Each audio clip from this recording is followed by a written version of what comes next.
سورہ الاحزاب رکوع نمبر 8 تلاوت.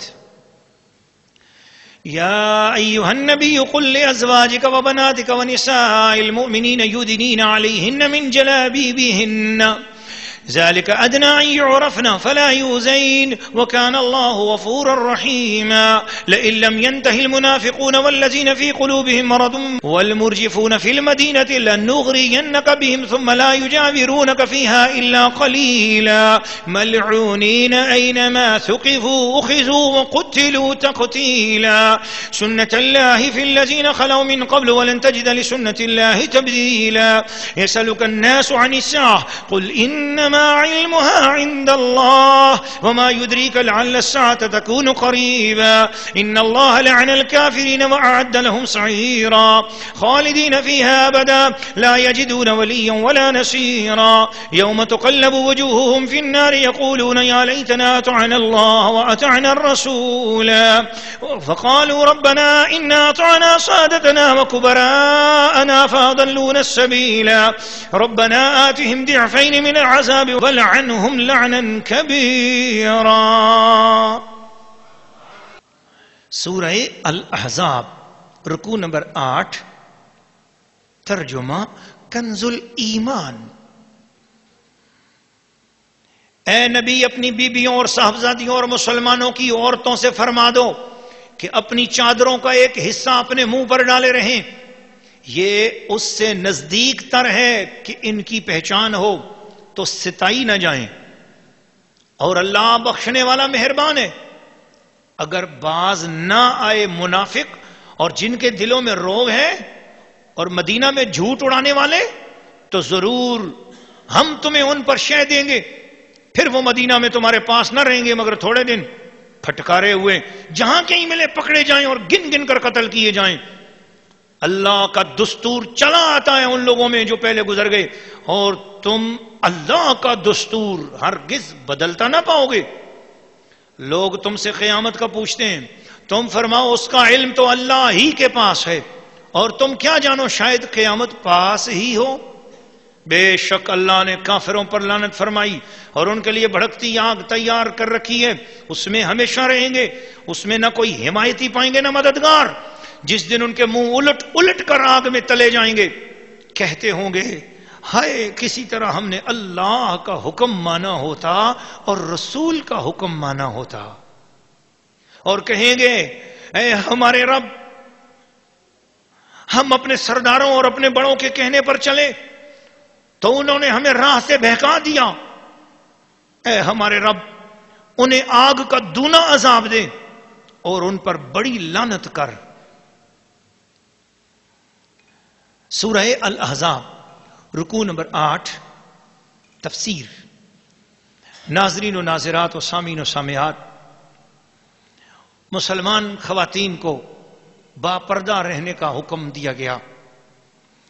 میری مسلمان بچیوں، میری مسلمان بہنوں، اللہ کے پاک کلام کو بڑے ادب اور محبت سے سننے والی ہو. پردے کے حوالے سے خصوصاً وسوسوں کا شکار ہونے والی ہو. میں گفتگو کو آگے بڑھانے سے پہلے ایک واقعہ یاد آ گیا.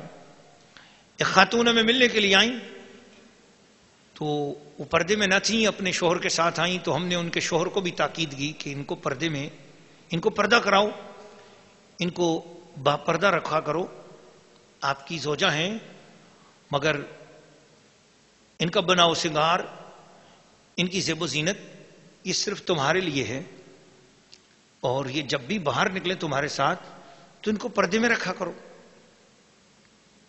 شوہر نے کہا کہ حضور میں نے کتنی مرتبہ ان کو سمجھایا ہے کہ پردے میں رہا کرو مگر یہ کہتی ہیں کہ پردے میں، برقعے میں، حجاب میں میرا دم گھٹنے لگتا ہے، میرا سانس بند ہو جاتا ہے اور مجھے پردے کی وجہ سے الرجی ہوتی ہے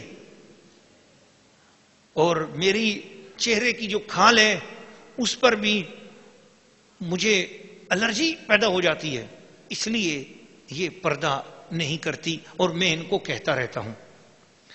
یہ بہت عرصہ پہلے کی بات ہے. ہم نے اس مسلمان غافل خاتون کو پردے کے حوالے سے بتایا. میں پردے کے احکامات ان کو بتاتا رہا اور ان کو سمجھاتا رہا تو وہ غور کرتی رہی میری باتوں پر. اچانک میرے ذہن میں یہ بات آئی کہ میں سورہ الاحزاب کے اس رکوع نمبر 8 کی پہلی آیت کیوں نہ سناؤں ان کو. تو میں نے اس اسلامی بہن کو میں نے کہا کہ آپ توجہ کیجیے گا، میں قرآن مجید سے آپ کو ایک آیت سناتا ہوں. میں نے ایک دم قرآن مجید کھولا اور سورہ احزاب کی یہ رکوع نمبر 8 کی جو پہلی آیت ہے میں نے تلاوت کی اور میں نے ان کو بتایا کہ اللہ تعالیٰ نے مسلمان عورتوں کو پردے کا حکم دینے سے پہلے اللہ پاک نے اپنے نبی کے گھر والوں کو فرمایا. پہلے نبی کے گھر والوں سے یہ عمل شروع کیا. تم زیادہ نازک ہو، تم زیادہ حسین و جمیل ہو، تمہاری کھال اور تمہاری جلد زیادہ سینسیٹیو ہے اور تم بہت زیادہ اپنے آپ کو کچھ سمجھتی ہو، یا کائنات کی ساری عظیم و شان عورتوں کی عزتیں جہاں پر اپنے کمال کو پہنچتی ہیں اس سے کہیں آگے میرے رسول پاک کے ازواج مطہرات کی عزت و مرتبہ شروع ہوتا ہے. تو وہ کہنے لگی رسول پاک صلی اللہ علیہ وسلم کے خاندان کی جو عزت ہے وہ تو بہت بڑی ہے. تو میں نے کہا اللہ نے فرمایا یا ایھا النبی قل لازواجک، اے نبی آپ اپنی ازواج سے فرماؤ. تو ازواج سے کہو. پھر اس کے بعد حضور کی صرف ازواج تک بات نہیں تھی، پھر کمال ہے. میں نے کہا کتنی خوش نصیب ہیں آپ اس حکم میں شریک ہو رہی ہیں، اس کام میں شریک ہو رہی ہیں جو کام اللہ نے اپنے نبی کی ازواج سے لیا. اور کیا وبناتک، اے نبی آپ اپنی بیٹیوں سے بھی کہو. سبحان اللہ. ازواج سے بھی کہو، بیٹیوں سے بھی کہو. وَنِسَاءِ الْمُؤْمِنِينَ، اور مسلمانوں کی عورتوں سے بھی فرماؤ یدنین علیہن من جلابیبہن، اپنی چادروں کا ایک حصہ اپنے منہ پر ڈالے رہا کریں.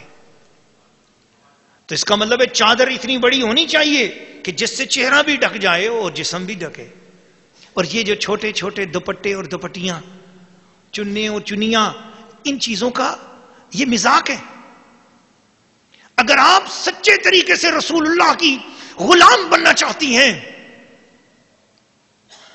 حضور صلی اللہ علیہ وسلم کو قبر میں جب جائیں گی آپ اپنی قبروں میں تو رسول پاک صلی اللہ علیہ وسلم کی شفاعت پانا چاہتی ہیں اور چاہتی ہیں کہ حضور سر پہ ہاتھ رکھیں اور فرمائیں ہاں تو میری خادمہ ہے، تو میری مرضی کے مطابق زندگی گزار کے آئی ہے، تو پھر دین میں اپنی مرضیاں نہ نکالو، جیسے اللہ کے رسول نے فرمایا اس کے مطابق کرو.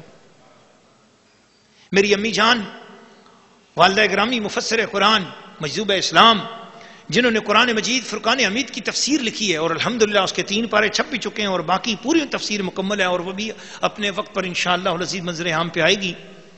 عظیم الشان ہستی ہے اور آپ نے قرآن مجید کی ایک تفسیر نظم اردو نظم میں بھی لکھی.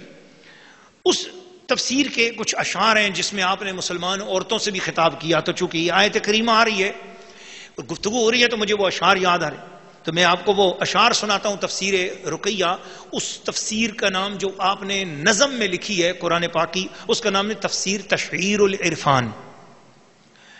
تو اس میں آپ فرماتی ہیں کہ اے مسلم خواتین سن لو یہ ساری، اے مسلم خواتین سن لو یہ ساری، پردہ رکھو تم ہر وقت گھر میں. اللہ اللہ اللہ. میں نے کتنی کتابیں پڑھی ہیں نا، کتنی کتابیں تفسیر شریف کے حوالے سے، پردے کے حوالے سے. اور حضرت قبلہ مفتی غلام نبی صاحب تشریف فرمائے، دل بڑا خوش ہو رہا ہے ان کو دیکھ کر بھی کہ یہ جو نقطہ پردے کے حوالے سے میری والدہ صاحبہ نے بیان کیا میں نے آج تک کسی کتاب میں نہیں پڑھا. اگر آپ کی کسی کی نظر میں گزرا ہو تو ضرور مجھے بتائیے گا. والدہ صاحبہ کا ایک ذوق، اور والدہ صاحبہ نے فرمایا کہ کیوں با پردہ ہونا چاہیے، اس کا فائدہ کیا ہوگا، اور بے پردہ ہو جاؤ گی تو پھر تمہیں نقصان کیا ہوگا. وہ ایک روحانی اور عرفانی فیض دیتی ہیں امی جان. فرماتی ہیں اے مسلم خواتین سن لو یہ ساری، پردہ رکھو تم ہر وقت گھر میں، اگر تم نہ پردہ کرو گی تو تم سے، اگر تم نہ پردہ کرو گی تو تم سے پردہ کریں گے محمد قبر میں، اگر تم نہ پردہ کرو گی تو تم سے پردہ کریں گے محمد قبر میں. مسلمان ہو تم اور تمہارے یہ کام. ڈرتی ہوں میں بھی یوں ہی الحذر میں. تو یہ پردے کا جو حکم ہے یہ اللہ پاک نے اپنے محبوب کی ازواج کو دیا, اپنے محبوب کی بیٹیوں کو دیا, صاحبزادیوں کو دیا. تو اس لیے اعلیٰ حضرت امام اہل سنت ان کے پردے کی شان بیان فرماتی ہیں, ان کے پردے کی شان بیان فرماتے ہیں. اعلیٰ حضرت امام اہل سنت فرماتے ہیں کہ جس کا آنچل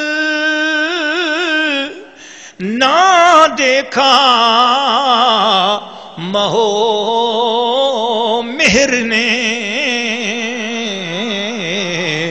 اس ردائے نزاہت پہ لاکھوں سلام.